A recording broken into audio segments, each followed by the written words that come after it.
ইউক্রেনকে প্যাট্রিয়ট আকাশ প্রতিরক্ষা ক্ষেপণাস্ত্র পাঠানো হবে। যুক্তরাষ্ট্রের প্রেসিডেন্ট ডোনাল্ড ট্রাম্প রবিবার এই ঘোষণা দিয়েছেন। ট্রাম্প বলেন, কারণ পুতিন মুখে ভালো কথা বলেন কিন্তু সন্ধ্যায় সবাইকে বোমা মারেন, তাই ইউক্রেনের জন্য এই প্রতিরক্ষা ব্যবস্থা অত্যন্ত জরুরি। ট্রাম্প নির্দিষ্ট করে কতগুলো প্যাট্রিয়ট সিস্টেম পাঠানো হবে তা নিশ্চিত করেননি।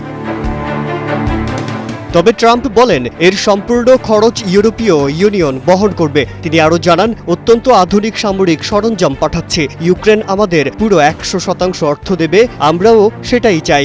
যুক্তরাষ্ট্রের সংবাদ মাধ্যম জানায়, ট্রাম্প ইউক্রেনকে আক্রমণাত্মক অস্ত্র সরবরাহের একটি নতুন পরিকল্পনা ঘোষণা করতে যাচ্ছে।